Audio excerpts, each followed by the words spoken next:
Halo teman-teman semua, kembali lagi di channel Gus Ali. Jadi balik lagi dengan konten cerita horor malam Jumat. Untuk konten kali ini, gue bakal bacain komen-komen dari yang video sebelumnya. Sebelumnya kita bahas crash di Bukit Pelangi, ketemu si Merah dan lain-lain lah. Habis itu gue baca komentar-komentarnya kan, dan di sini sudah ada list-list komentar yang sudah gue siapkan, dan banyak juga ternyata yang mengalami hal serupa. Nah, coba kita baca satu-satu ya.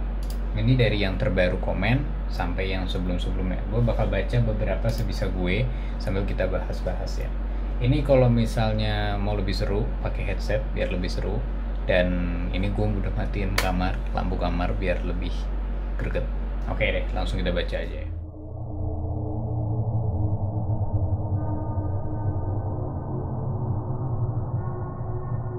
Oke, yang pertama dari Mas Indra Kurniawan. Bener jembatan itu. Pernah kejadian juga, kebetulan istri gue memang punya kelebihan bisa ngerasain atau melihat hal seperti itu. Singkat cerita, gue jalan balik dari puncak arah Jakarta dari puncak sekitar jam 8 malam. Berarti posisi di TKP mungkin sekitar jam 9 kurang kalau nggak salah. 2 motor, 4 orang. Pas masuk daerah golf di situ hujan, tiba-tiba deres. Gue juga pernah ngalamin kayak gitu. Karena memang nggak ada tempat buat neduh selain jembatan kecil itu, akhirnya kita berhenti di bawah jembatan itu. Oke. Tapi istri gue malah ketakutan dan lebih milih lanjut jalan walaupun kita malah bener kelebes karena hujan deras banget. Gue emang udah curiga gelagat istri gue yang milih langsung cabut aja walaupun hujan deras. Karena kalau gue masih bertahan di situ bisa-bisa berabe. Istri suka kesurupan kalau gitu. Oke. Setelah nemu tempat yang istri gue bilang aman, kita berhenti sebentar dan doi cerita kalau tadi di bawah itu bener-bener banyak makhluknya. Oke. Bener-bener banyak makhluknya sampai kira-kira udah nggak bisa kehitung. Makanya istri gue panik dan nyuruh langsung jalan. Karena gitu kurang lebih gitu pengalamannya. Oke Mas Indra Kurniawan, ini emang gue bacanya agak sambil emang kejadian kita di situ kan. Kejadian kita emang di situ, jadi mungkin lo juga melewati ke tempat kejadian kita, jadi ya emang di situ mungkin. I don't know, gua nggak tahu, tapi yang lihat kan kejadiannya persis di jembatan itu. Oke, kita ke bawah lagi.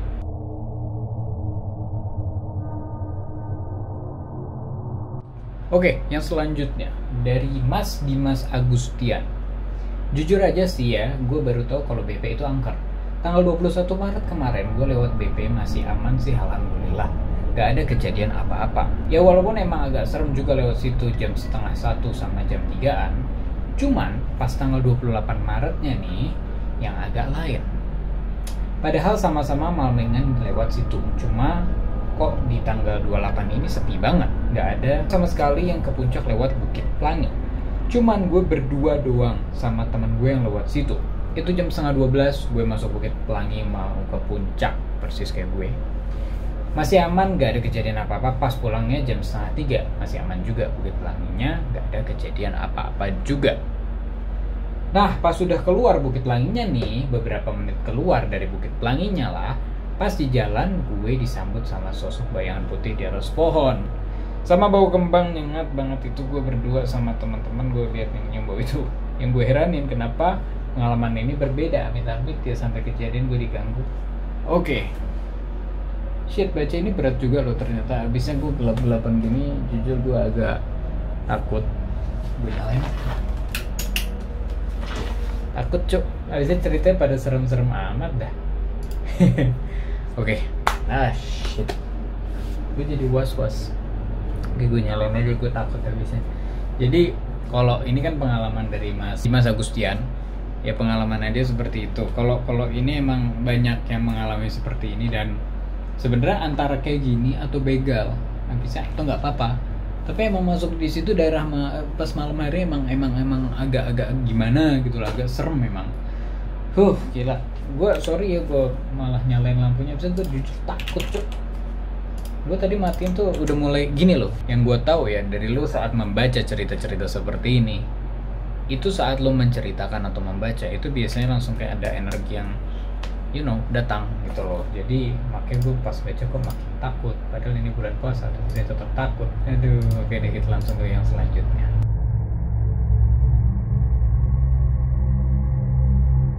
Dari Mas Alan Savero. Gue pernah ngerasain keanehan di Bukit Pelangi. Jadi waktu itu gue habis keluar part, arah balik lewat Bukit Pelangi. Jadi gue boncengan sama teman gue dan gue ngepalain rombongan. Berarti dia paling depan. Dan tiba-tiba teman gue naik Vespa, knalpotnya meledak bocor. Interesting. Dan gak lama dari situ klakson motor gue tiba-tiba mati. Gue coba mikir apa karena penghuni di situ keganggu karena knalpot berisik sama ngelakson-ngelakson motor klakson buat nandain di belokan. Maksudnya, gue coba positive thinking apa karena kabel klakson gue putus. Keadaan gue dibonceng sama teman gue dan pas sampai Depok gue tukeran dan pas gue coba lagi tuh klakson bisa nyala. Dan sebelumnya ada teman gue yang naik Scoopy hampir kejadiannya kayak Gus Ali mau dituntun ke jurang. Oke, emang di sana tuh emang unik. Jadi kayak gue waktu yang dulu hujan-hujanan yang gue ceritain juga di video itu ada motor berhenti di pinggir, ada motor berhenti, kuncinya ada, orangnya nggak ada. Motor udah kayak tinggal rangkanya doang gitu, tapi motor bisa nyala, tau gak sih? Motor-motor yang biasa dipakai buat ngangkat galon. Kadang kayak gitu. Nah kalau yang ini nih gue nggak tahu nih. Nah bisa kejadian-kejadian kayak gini nih. Kadang nggak nentu sih, kita nggak tahu abisnya. Oke, next comment.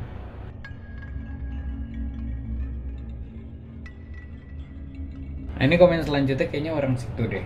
Namanya Rian Indonesia. Oh, kejadian pas turunan ya coy. Ya, sebelahnya ada rumah-rumah terbelang kayak kosong. Betul. Di situ emang rawan, di situ jahil setan-setannya apalagi kalau nggak jaga mulut. Ya kita sempat ngomong nggak enakan. Bener apa kata lu? Kecelakaan itu bukan karena setan. Kitanya masih punya Allah, gue setuju banget. Betul. Tapi secara sisi lain setan memang bisa jadiin manusia dengan memanfaatkan keadaan tempat dan kondisi manusia itu sendiri. Betul. Itu jalanan memang turunan dan ada polisi tidur. Tapi balik lagi, apabila melewati daerah yang tidak rawan kecelakaan selalu baca ta'awudz lah sebelumnya doa. Insya Allah kalau yakin masih punya Allah ya dijaga. Seharusnya ketika setelah kejadian crash itu jangan lewat situ lagi bro. Lu lewat jalan utama aja kecuali emang gak ada jalan lagi. Dan lain kali kalau lewat Bukit Pelangi, ketika berhenti jaga sikap dan omongan yang sedikit kurang baik karena kita hidup berdampingan dengan mereka. Betul. Gua waktu pulang emang lewat jalan yang sama, persis jalannya. Kalau dulu rame-rame lewat BP, gue selalu menjaga ritme riding, gak main ngebut-ngebut karena gue tahu itu jalanannya bahaya, banyak spot yang bisa kecelakaan, ditambah gak ada lampu daerah di situ. Di daerah situ betul, di sana gak ada lampu sama sekali kalau malam, cuma ada lampu-lampu tertentu aja gitu kan. Kalau kejadian hal-hal aneh di situ alhamdulillah enggak, tapi merasakan beberapa spot tidak enak ada aja. Malah dulu ngerasain hal-hal aneh di Jalan Cibadak Sukabumi, riding berdua mau boncengan, malam-malam dari jauh lihat lontong putih. Ya. Balik lagi kita riding malam-malam di daerah minim penerangan. Terus jalan jangan berhenti jika tidak darurat. Jaga sikap dan kata-kata dan yang utama adalah selalu berdoa, baca 3 surah yang biasa sebanyak-banyaknya atau sholawatan. Insya Allah selalu dalam lindungannya. Terima kasih Bang Rian Indonesia. Cerita Anda membuat kita bergetar juga. Oke, itu gue setuju. Karena emang kita biarpun kita sudah menjaga diri, tapi kalau misalnya kita itu nggak bagus, kita juga bisa kena. Gitu. Dan jangan berhenti, itu gue setuju. Pertama emang kalau nggak ada darurat ya jangan berhenti, sama emang daerah situ kan rawan begal juga. Gitu. Tapi yang gue bingung, kalau misalnya emang seberbahaya itu, kenapa begal nggak kena? Kenapa begal tidak diganggu? Kadang gue gitu mikir kayak, kok begal nggak takut ya? Aneh nggak sih kalau gue berpikir seperti itu? Just my thoughts. Oke, satu lagi deh kita tambahin.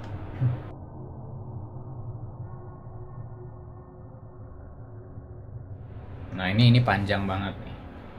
Viko Zulham, Mas Viko Zulham. Di jembatan itu gue pernah jatuh pas lagi touring berdua sama kawan gue. Kejadian sekitar 2015. OTW dari Bekasi menuju puncak lewat jalur Bukit Pelangi, dan sampai Bukit Pelangi masih pagi banget sekitar jam setengah 7-an.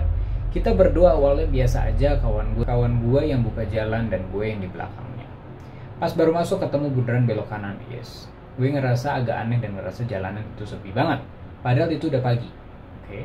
Pas sampai jembatan kecil itu, gue ngeliat lubang ukuran sedang dan gue hindarin lubang itu sebelah kiri. Kebetulan kita berdua lagi agak kencang, pas gue hindarin lubang itu, gue udah ngerem sampai slip. Dan sudah mainin kopling untuk turunin gigi, ternyata tetap gak ada. Ternyata tetap gak dapet. dan akhirnya gue nabrak kawan gue yang di depan gue. Ban depan gue masuk ke sela-sela knalpot dan ban belakang dia. Gue banting kiri dan akhirnya gue jatuh. Tapi kawan gue tetap lanjutin perjalanannya sampai agak lumayan jauh, dia ninggalin gue. Gue gak bisa bangun karena posisi motor gue di atas gue ketindih motor gue sendiri. Pas sudah agak lamaan, kawan gue muter balik dan akhirnya samperin gue dan bantuin gue bangun. Alhamdulillah karena gue pakai pakaian safety jadi gak ada luka. Dan anehnya motor gue cuma koplingnya doang yang bengkok. Padahal gue keseret lumayan agak jauh sampai kegulung sama motor sendiri. Karena gue nya gak kenapa-napa dan motor gue juga sama koplingnya aja yang bengkok. Akhirnya kita lanjutin perjalanan ke puncak.